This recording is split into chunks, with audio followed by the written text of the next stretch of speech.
Hello student, स्वागत है आपका हमारे यूट्यूब चैनल अभी रॉय पीसीएम क्लासेस में। स्टूडेंट आज फिर नई वीडियो के साथ आज जो हम पढ़ने वाले हैं क्लास 10th की साइंस। आज हम पढ़ने वाले हैं क्लास 10th की साइंस यानी कक्षा 10 का विज्ञान पढ़ने वाले हैं। कक्षा 10 के विज्ञान में अध्याय चल रहा है हमारा 9वां और ये लेक्चर नंबर है 15वां। हमने बाकी जो लेक्चर जो हैं वो कवर कर लिए हैं। बाकी लेक्चर यानी केमिस्ट्री के जितने भी लेक्चर हैं वो हमने केमिस्ट्री का जो पहला अध्याय था रसायन अभिक्रियाएँ तथा समीकरण वो हमने कवर कर लिया है। यदि आपने वो चैप्टर नहीं देखा है तो जाकर के उसको देख लीजिए, प्लेलिस्ट उसका बना हुआ है, वहाँ पर जाकर के आप सारी वीडियो को देख सकते हैं। हम पढ़ने वाले हैं अब फिजिक्स में। फिजिक्स का जो अध्याय 9वां है यानी कि 9वां अध्याय है इस बुक का 9वां अध्याय, ठीक है नहीं। तो 9वें अध्याय में यानी हम कह सकते हैं फिजिक्स का पहला चैप्टर है। पहले चैप्टर में हम पढ़ने वाले हैं कि प्रतिबिंब किस प्रकार से बनता है, प्रतिबिंब क्या होता है, ठीक है। इस वीडियो में जो हम पढ़ने वाले हैं प्रतिबिंब क्या है, प्रतिबिंब की परिभाषा क्या है, प्रतिबिंब कितने प्रकार का होता है और आभासी और वास्तविक प्रतिबिंब किस प्रकार का दिखता है, ठीक है नहीं। तो इसके बारे में हम देखने वाले हैं। किरण आरेख से समझेंगे तभी क्या होगा, हमको पूर्ण तरीका से समझ में आएगा। तो वीडियो को एक सेकंड के लिए स्किप मत कीजिए, वीडियो को पूरा देखिए तभी आपको टॉपिक क्लियर तरीका समझ में आएगा, ठीक है स्टूडेंट। और स्टूडेंट जो फिजिक्स के जो लेक्चर हैं वो बाकी लेक्चर मैंने करवा दिए हैं। यदि आपने नहीं देखा है जाकर देख लीजिए। मैंने इससे पहले वाले लेक्चर में दर्पण क्या है, दर्पण के प्रकार कितने होते हैं, गोली दर्पण कितने प्रकार होते हैं वो मैंने पढ़ा दिया और गोली दर्पण से संबंधित परिभाषाएं वो सब कुछ मैंने करा दिया है। यदि आपने वो नहीं देखा जाकर के उसको देख लीजिए, ठीक है। तो चलिए आज का हम वीडियो स्टार्ट करते हैं। और स्टूडेंट यदि चैनल पर हमारे पर नए हैं तो चैनल को सब्सक्राइब कर लें, बेल आइकन को प्रेस कर ऑल पे क्लिक कर दें ताकि आने वाले वीडियो की नोटिफिकेशन आपको मिलती रहे। तो चलते स्टूडेंट वीडियो को स्टार्ट करते हैं। चलिए स्टूडेंट हम बात करने वाले हैं प्रतिबिंब यानी कि इमेज क्या होता है। प्रतिबिंब किसे कहते हैं, प्रतिबिंब, ठीक है नहीं। किसी वस्तु का अगर किसी के प्रतिबिंब मतलब कहीं पर देखने में, जैसे जल में देखते हो तो जल में भी क्या दिखाई देता है, आपकी जो परछाई है वो दिखाई देती है उसके अंदर, ठीक है नहीं। तो वो भी क्या है, आपका प्रतिबिंब है, वो जल के अंदर बन रहा है। दर्पण के सामने जाकर के आप खड़े होते हो, ड्रेसिंग टेबल होती है, ड्रेसिंग टेबल के सामने जाकर जब आप खड़े होते हो तो शीशे में आपका चेहरा दिखाई देता है, पूरा आपका शरीर दिखाई देता है, तो वो भी क्या है, आपका एक प्रतिबिंब है। जैसे मान लीजिए मार्का है और इसके सामने एक दर्पण को रख दिया जाता है, जैसा कि आप समझ सकते हैं कि ये मान लीजिए ये दर्पण है छोटा सा, ठीक है। इस दर्पण को मतलब ये आपको दिखाई दे रहा है, इस दर्पण ये क्या है, एक दर्पण है। इस दर्पण में जब इस मार्का को देखा जाता है, इस मार्का को इसमें देखा जाएगा तो इसमें इसकी क्या बनेगी, एक मतलब इसकी परछाई कह सकते हैं, यानी कि इसी का प्रति एक बिंब बनेगा। तो यानी कि उसे कहते हैं प्रतिबिंब। क्या कहते हैं, उसको प्रतिबिंब कहते हैं। ये प्रतिबिंब बनता किस प्रकार से है, ठीक है। तो ये प्रतिबिंब बनता कैसे है वो हम यहाँ पर देखने वाले हैं, किरण आरेख से समझेंगे, ठीक है।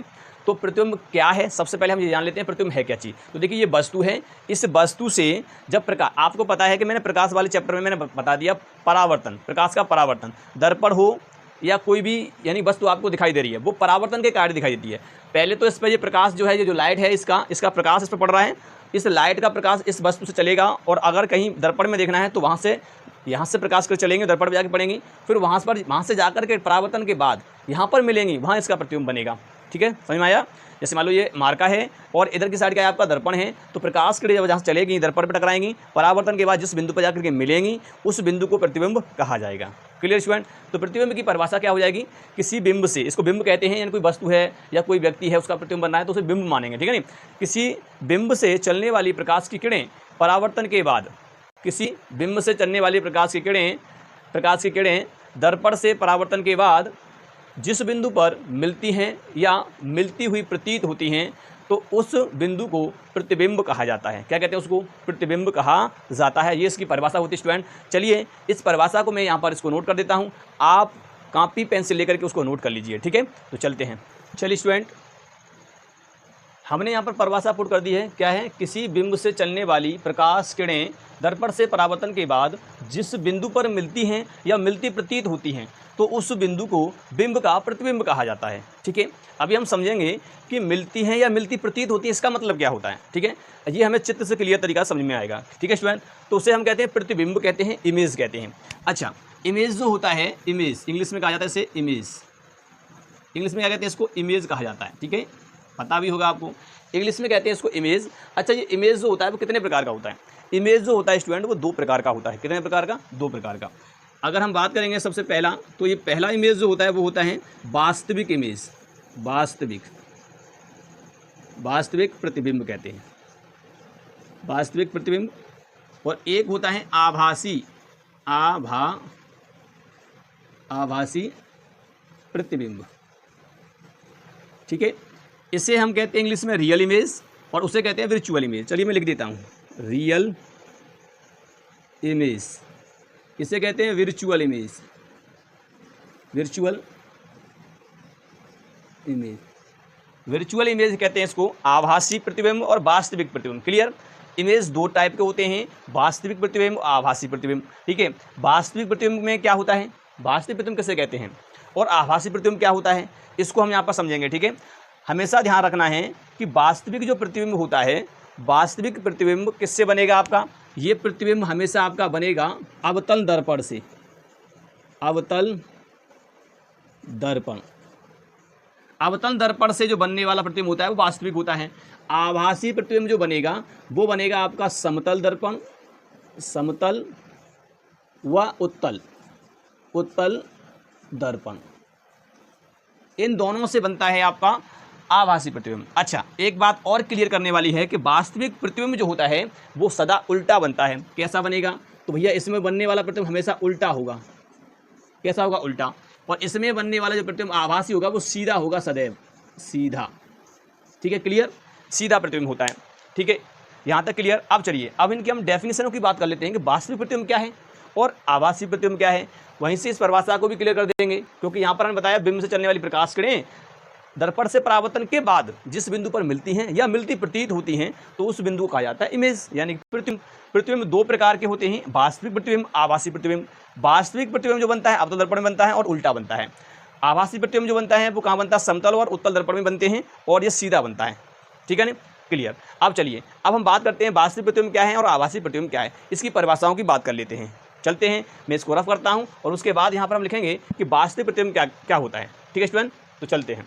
वास्तविक प्रतिबिंब क्या होता है, बिंब से चलने वाली प्रकाश किरणें दर्पण से परावर्तन के बाद वास्तविक किसी बिंदु पर मिलती हैं। यदि वास्तव में जाकर के कहीं मिलती हैं तो उस बिंदु को बिंब का वास्तविक प्रतिबिंब कहा जाता है। ठीक है, क्या कहते हैं उसको, वास्तविक प्रतिबिंब कहते हैं। वास्तव में जैसे मान लीजिए इस मार्ग से चलने वाली प्रकाश किरणें अब जाएंगी, दर्पण पर पड़ेंगी और दर्पण से परावर्तन के बाद जिस बिंदु पर जाकर के मिलेंगी, वास्तविक मिलेंगी, तो उस बिंदु को वास्तविक प्रतिबिंब कहा जाता है, बिंब का। क्लियर। चलिए, इसको एक आरेख से समझते हैं। चलिए स्टूडेंट, हम यहाँ पर चित्र से समझ लेते हैं इसको कि वास्तविक प्रतिबिंब क्या होता है। वास्तविक प्रतिबिंब यानी कि यहाँ पर वास्तव में जाकर के प्रकाश किरणें परावर्तन के बाद मिलती हैं तो उसको कहते हैं, वहाँ पर बनता है वास्तविक प्रतिबिंब। समझिए, जैसे मान लीजिए ये आपका यहाँ पर एक दर्पण लेते हैं, ये हमने दर्पण लिया, ये कौन सा दर्पण है, इस पर अगर यहाँ पर पॉलिश कर दिया आपने उठे हुए भाग पर तो ये बन जाता है आपका अवतल दर्पण। तो ये आपका है अवतल दर्पण। कौन सा है, अवतल, अवतल दर्पण। ठीक है, ये अवतल दर्पण है। अवतल दर्पण में ये क्या है, इसका ये है इसका मुख्य अक्ष है और ये यहाँ पर इसका ध्रुव है। ठीक है, अवतल दर्पण में मान लीजिए कोई वस्तु जो है वो कहाँ रखी गई है, वक्रता केंद्र पर रखी गई है, इस प्रकार से। तो ये आपकी यहाँ पर मान लीजिए वक्रता केंद्र पर ये वस्तु यहाँ पर रखी गई है, इस प्रकार ये सी पर रखी गई है, यानी कि ए और बी। ठीक है, अब देखिए, यहाँ से प्रकाश किरण चलेगी इस प्रकार से। एक पहली प्रकाश किरण जब इस प्रकार से जाती है मुख्य अक्ष के समांतर तो वो इस प्रकार से फोकस से निकल जाएगी ऐसे। ठीक है, तो इस प्रकार से निकली और परावर्तन के बाद इस प्रकार से फोकस से होते हुए गई यहाँ पर। ठीक है नहीं, इसको हम कोई बिंदु नाम ले लेंगे, यानी डी नाम दे सकते हैं इसको। ठीक है, और ये M1 M2 कह सकते हैं इसको। क्लियर। दूसरी प्रकाश किरण जब गई इसके फोकस से, मान लीजिए यहाँ से गई इस प्रकार से, अब इसका परावर्तन हुआ तो वो इस प्रकार से यहाँ से इस प्रकार से, तो ऐसे करके निकल के आई, यानी परावर्तन होगा। अगर फोकस से जाती है तो मुख्य अक्ष कैसे होती है, प्रकाश किरण समांतर हो जाती है। अभी हम इसके अगले वाले लेक्चर में देखेंगे गोली दर्पण से प्रतिबिंब बनने के ये नियम, उसमें हम सब कुछ देख लेंगे। ठीक है, क्लियर हो जाएगा। तो यहाँ से प्रकाश किरण गई, फोकस से गई, तो यहाँ पर देखिए काट रही हैं यहाँ पर दोनों किरणें, तो ये इस प्रकार से यहाँ पर जो प्रतिबिंब बनेगा ऐसे हम कहेंगे ए डैश और इसको कहेंगे हम बी डैश। ठीक है ना, इसको बी डैश, ए डैश बी डैश नाम दिया और यही क्या है आपका वास्तविक प्रतिबिंब है, वास्तविक प्रतिबिंब है, प्रतिबिंब, वास्तविक प्रतिबिंब। अब ये वास्तविक प्रतिबिंब कैसा है, ये वास्तविक प्रतिबिंब होता है उल्टा। देखिए वस्तु ऐसे है तो उल्टा बन रहा है ये प्रतिबिंब, तो इसलिए वास्तविक प्रतिबिंब सदैव कैसे बनते हैं, उल्टे बनते हैं, उल्टा बनता है। और किससे बनता है, अवतल दर्पण से बनता है। ठीक है, तो ये इसका चित्र समझ में आया आपको।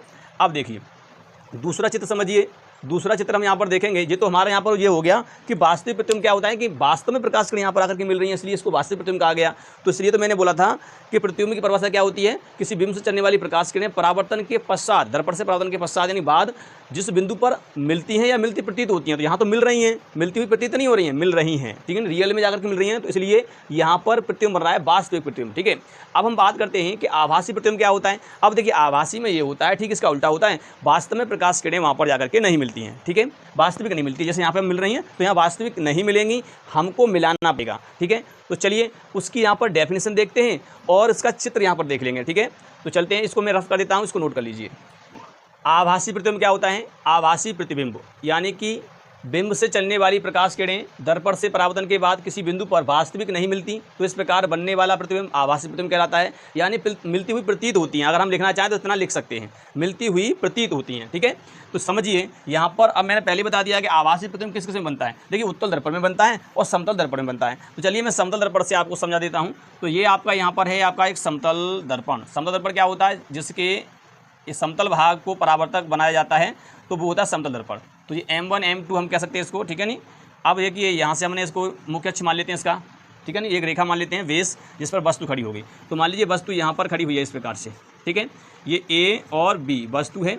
अब प्रकाश किरण जब एक प्रकाश किरण इस प्रकार से जाएगी, ऐसे ही 90 डिग्री पर जाएगी, समतल दर्पण है, कर्व तो है नहीं उसमें ऐसा, सो उसका मतलब परावर्तन होगा। तो 90 पे गई तो 90 पे लौट के आएगी इस प्रकार से, ठीक है।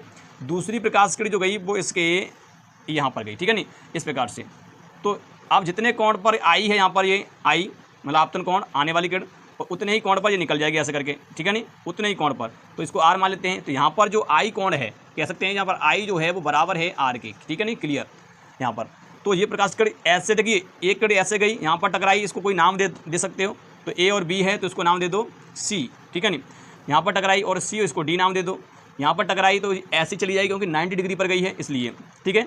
अब देखिए ये वाली प्रकाश किरण यहाँ से आई तो यहाँ पर जितने कोण से उतने ही कोण से परावर्तित हो गई, ठीक है। अब देखिए ये प्रकाश किरण अगर इस वाली प्रकाश किरण जो लौट रही है वो यहाँ पर ऐसे जाएगी और ये वाली ऐसे जाएगी, तो ये कहीं पर आगे जाकर के नहीं मिलने वाली।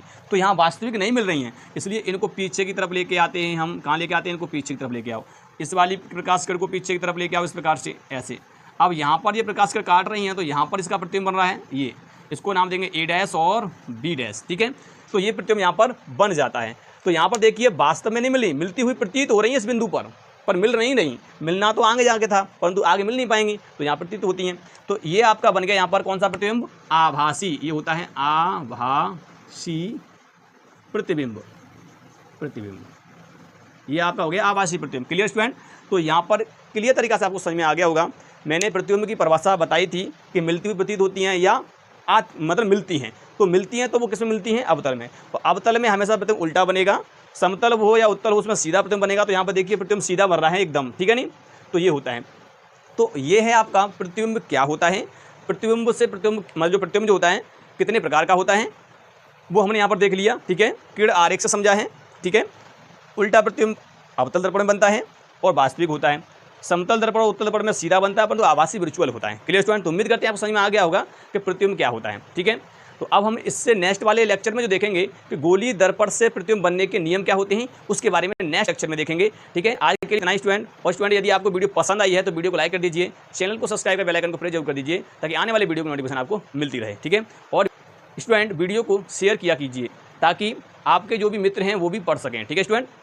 हम मिलेंगे नेक्स्ट लेक्चर में, तब तक के लिए जय हिंद।